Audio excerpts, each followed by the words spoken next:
Bismillahirrahmanirrahim. Assalamualaikum warahmatullahi wabarakatuh. Pada kesempatan kali ini saya akan mempresentasikan mata kuliah Pancasila dengan tema negara. Pengertian negara: masyarakat, suatu sistem hubungan-hubungan yang ditertibkan atau sekelompok manusia yang hidup bersama dan bekerja sama untuk mencapai terkabulnya keinginan mereka. Miriam B. 1989 _33-34. Negara cukup banyak definisi, diantaranya alat dari masyarakat yang mempunyai kekuasaan untuk mengatur hubungan-hubungan manusia dalam masyarakat dan menertibkan gejala-gejala kekuasaan dalam masyarakat. Pengertian negara menurut para ahli. Menurut Profesor Farid S., negara adalah suatu wilayah merdeka yang mendapat pengakuan negara lain serta memiliki kedaulatan. Menurut George Schelling, negara adalah organisasi kekuasaan dari sekelompok manusia yang telah berkediaman di wilayah tertentu. Menurut George Wilhelm Friedrich Hegel, negara merupakan organisasi kesusilaan yang muncul sebagai sintetis dari kemerdekaan individual dan kemerdekaan universal. Menurut Roland Cranenberg, negara adalah suatu organisasi yang timbul karena kehendak dari suatu golongan atau bangsanya sendiri. Asal mula terjadinya negara berdasarkan fakta sejarah. Yang pertama, pendudukan atau okupasi, yang kedua peleburan atau fusi, yang ketiga penyerahan atau kesi, yang keempat penaikan atau aksesi, yang kelima pengumuman atau proklamasi. Yang pertama, pendudukan atau okupasi. Hal ini terjadi ketika suatu wilayah yang tidak bertuan atau dikuasai kemudian diduduki dan dikuasai. Misalnya, Liberia yang diduduki budak-budak negro yang dimerdekakan tahun 1847. Yang kedua, peleburan atau fusi. Hal ini terjadi ketika suatu negara-negara kecil yang mendiami suatu wilayah mengadakan untuk saling melebur atau bersatu menjadi negara yang baru. Misalnya, terbentuknya Federasi Jerman tahun 1871. Yang ketiga, penyerahan atau kesi. Hal ini terjadi ketika suatu wilayah diserahkan kepada negara lain berdasarkan suatu perjanjian tertentu. Misalnya, wilayah Schleswig pada Perang Dunia I diserahkan oleh Austria kepada Prusia Jerman. Yang keempat, penaikan atau aksesi. Hal ini terjadi ketika suatu wilayah terbentuk akibat penaikan lumpur sungai atau dari dasar laut atau delta. Kemudian, di wilayah tersebut dihuni atau oleh sekelompok sehingga terbentuklah negara. Misalnya, wilayah negara Mesir yang terbentuk dari delta Sungai Nil. Yang kelima, pengumuman atau proklamasi.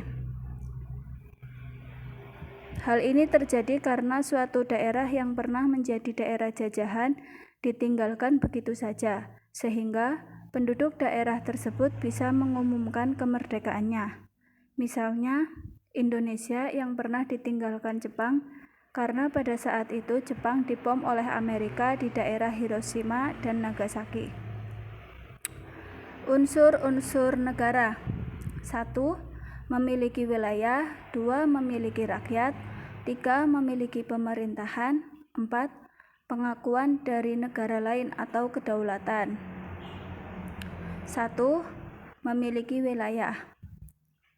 Wilayah yang dimaksud di sini adalah lokasi fisik dengan batasan teritorial yang jelas. Wilayah sebaiknya dipahami secara geografis sehingga kita mengenal teritori fisik yang mencakup daratan, perairan, dan udara.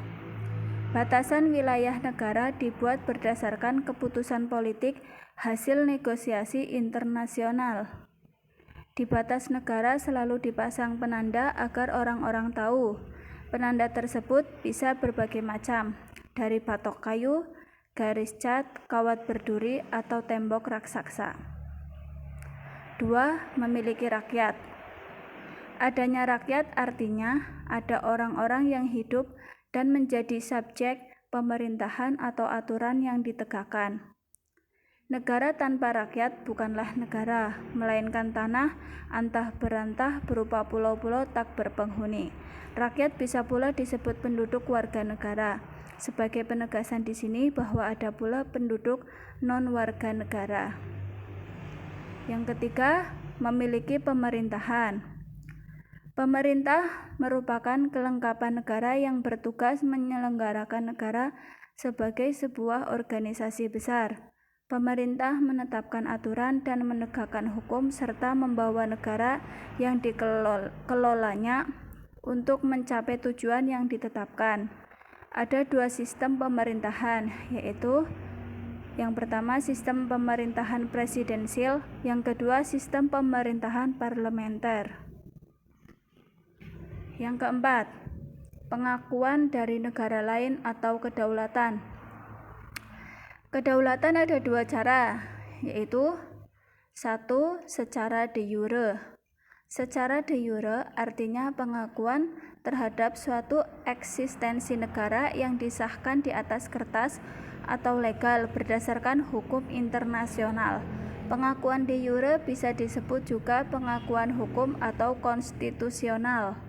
Negara yang mendapat pengakuan de jure memiliki hak dan kewajiban sebagaimana negara lain yang diatur dalam peraturan internasional. 2. Secara de facto. Secara de facto artinya pengakuan berdasarkan kondisi faktual bahwa negara tersebut ada wilayahnya, orang-orangnya, dan pemerintahnya. Pengakuan ini bersifat sementara sampai mendapat pengakuan de jure. Fungsi negara. Fungsi negara antara lain yang pertama, mensejahterakan serta memakmurkan rakyat, yang kedua, melaksanakan ketertiban, yang ketiga, pertahanan dan keamanan, yang keempat, menegakkan keadilan.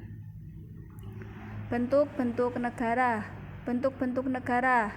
Yang pertama ada negara kesatuan, yaitu suatu negara yang merdeka dan berdaulat, yang berkuasa di pemerintah pusat dan mengatur seluruh daerah secara totalitas.